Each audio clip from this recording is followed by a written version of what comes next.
Unmute करना पड़ेगा sir जी. Mute हो गए.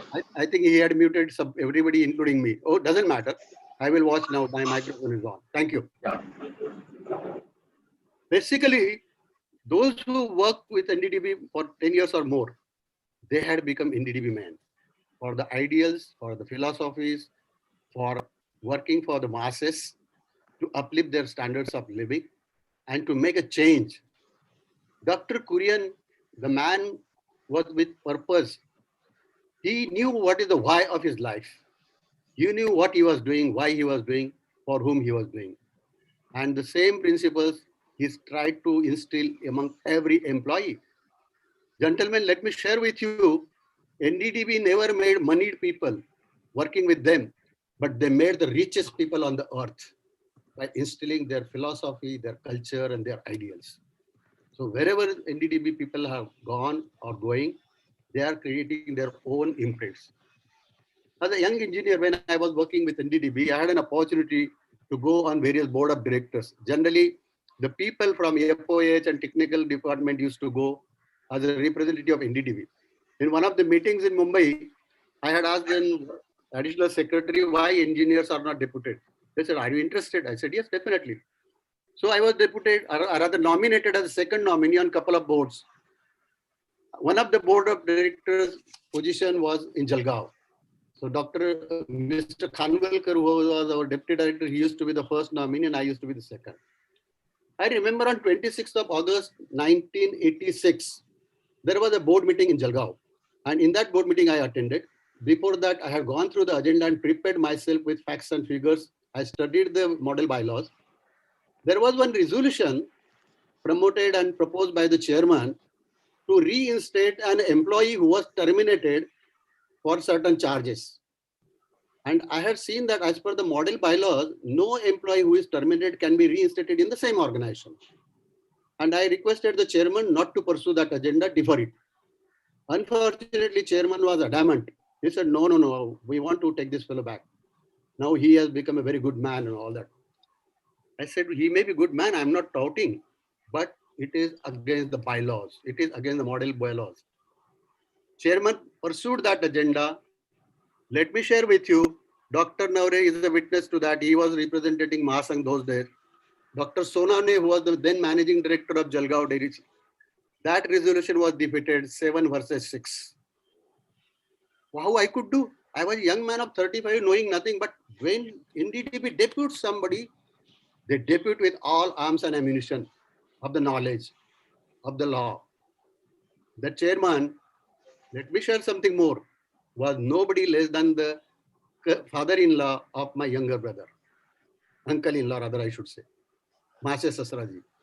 Immediately he wrote to Dr. Kurien, NDDB engineers or NDDB representatives never participate in the voting against the chairman.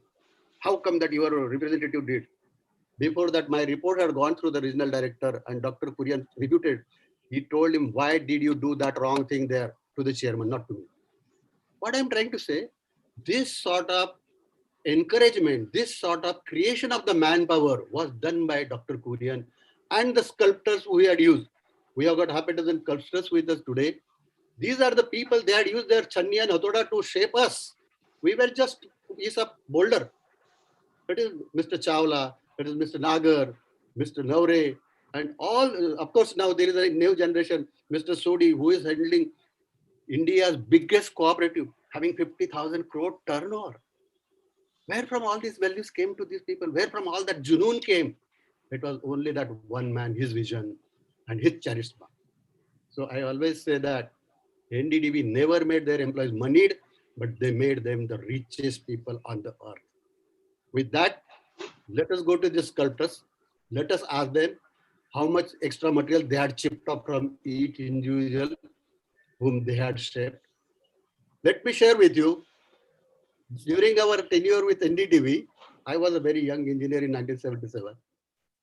NDDB chairman's office and secretary's office, that building, nobody was supposed to go, including directors. Of course, anybody and everybody going there has to talk to Shailendraji. We were really scared, but he was so nice, so human. He used to tell us what is the problem, this thing. So I remember all those wonderful days. So Gentlemen, wherever we'll go, will be remaining NDTV man, will be remaining Dr. Kurien's man, and will be remaining milkman. Of course, not like Dr. Kurien, but in our smaller way. With that, gentlemen, I request you grab this opportunity. Ask these people who are going to talk today. They may share their views and experience, but you ask them the question how they became the tools of making India world's largest milk producer in the hands of Dr. Kurien. Don't lose this opportunity. Don't ask personal questions, but ask the policy questions, policy matters. So with that, I just stop here because there are so many things we have to hear from all these sculptors who work with Dr. Kurian. Once again, as the chairman of the zone, I welcome you.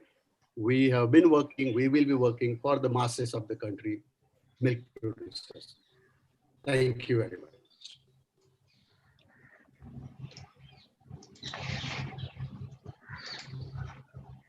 Thank you, Mr. Patil, for your very encouraging address. I request Shaiju to take the program forward. As Shri Arun Patilji told, I understand that to meet Dr. Kurien, everybody had to go through Shri Shailendra Kumarji, Executive Assistant to the Chairman. However, Dr. Kurien used to call some people directly. It's one of them is Mr. R.S. Sodhi. Let us welcome Dr. R.S. Sodhi, the biggest cooperative man in India, and let us hear from him the Guru Mantra given to him by the doyen of the dairy industry. I request Sodhiji to formally inaugurate the Dr. Kurien birth centenary year, which IDA West Zone has decided to celebrate throughout the year. I would also like to inform you all, and I'm very happy that the National Milk Day is being celebrated in India on 26 November every year to pay respects to Dr. V. Kurien, father of the White Revolution. This was resolved by IDA in its CEC meeting held on the 13th March 2013 as suggested by Shri Arun Patil, our chairman, IDA West Zone, just before the 41st Dairy Industry Conference held in Mumbai. I now request Shri Sodhiji to address. Yeah. Yeah. Thank you. Thank you, Shajuji. Good morning, good afternoon, and good evening to everybody. Yes. Adaniya Shri Arun Patil ji, Chairman, IDA West Zone, Shri Rajesh Ji, Dr. Prajapati ji, Dr. Rajoria ji, and all the stalwarts of Indian dairy industry who had the privilege to work under the mentorship of Dr. Varghese Kurien. And I think today, like what very inspiring talk Shri Arun Patil gave, he is able to inspire all the professionals working in dairy industry because of the hard work and sincerity and the plan where foundation of dairy industry was done by these stalwarts who are going to speak during this session, right from Shri Chawla Sahab, Shri Bela Sahab, Nagar Sahab, Shailendra Kumar ji, Shyam Chaudhary ji, and others. I mean, I think this initiative of West Zone inviting these stalwarts to such a talk is very unique and very, very good in a way that what is required is that how to inspire and inculcate the value systems and the DNA what Dr. Varghese Kurien and Tirundas Patel and others who have worked during those days in making dairy industry from deficit to world largest, to the younger professionals who are right now in